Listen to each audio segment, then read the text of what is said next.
studies that Mm-hmm. defines what a fake prophecy is.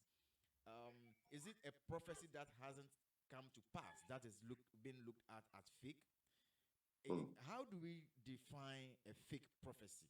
Now, the approach by prophets or the men of Yeah. God in quotes to bring out Mm. or to channel out prophetic discourse to the Yeah. public, Mm. and then the Yeah. adverse effect.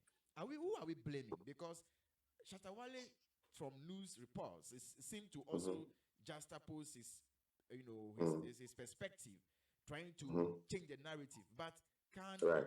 physical ideological perspectives change spiritual Mm. narratives?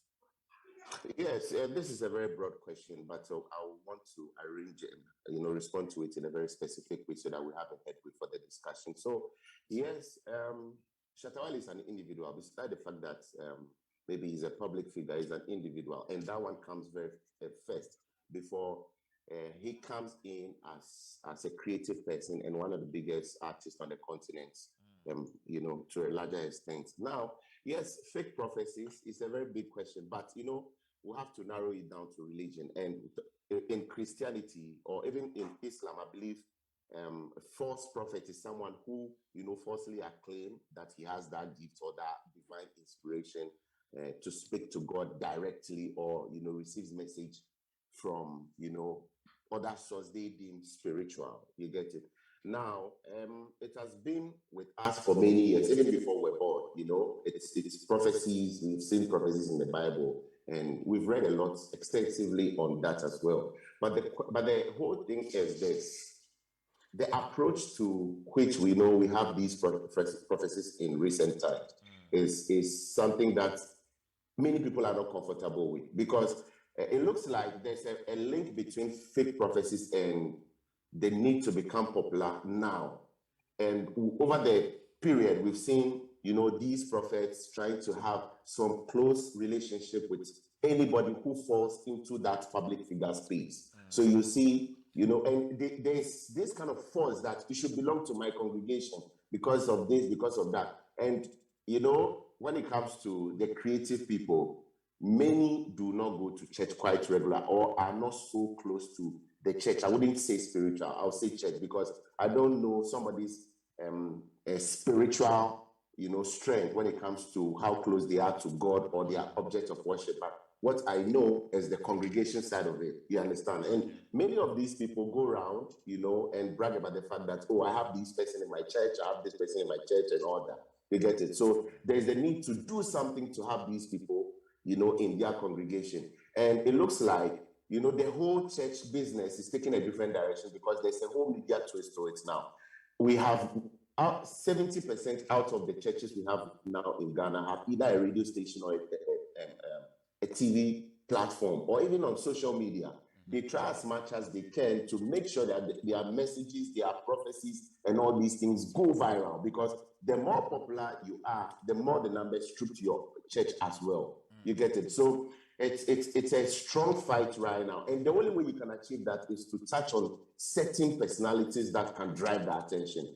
And we all know there's something we call public witness of Shatta Wale. There's that guy who wouldn't sit down all the time and let all these things go by. See, Shatta Wale released a song, I think 3 years ago, called True Believer. And that was like one of his approach, to deal with this whole issue now. You get it? And in that song, he mentioned it categorically that, listen, all these people claiming to be, receiving messages from God and all these ones are just lying to people. You get it? And he questioned the fact that, why is it always about, bad prophecies, seeing negative stuff? We've not seen any prophet come out to say that, okay, next year, Ghana's economy is going to, improve. This is going to happen to us directly or affect us positively. You get it? So that has been the whole prophecy thing. Now, let's talk about Shatta Wale's approach. If you know Shatta Wale from day one, you know that there's that guy, as I just mentioned. It's not that guy should sit down and keep quiet and let things go. You get it? Now, his approach has not been the conventional approach all the time. He wants to go hard on you because he believes that is what will work for him as a brand, and the following as well. If you know your target audience, you should also know the kind of approach to use. And that is the Shatta Wale approach. Listen, when after they remanded him, if you watch the video carefully, he made a statement that, listen, I'm going to sleep in jail for this. It means that he's ready for it. But my point is this: are we just blaming Shatta Wale and his gang for this whole, thing that the security service is terming misdemeanor, or there's a huge approach to tackle the issues generally? Because here's it: the same day this thing happened, we have Prophet Nigel Gazel making certain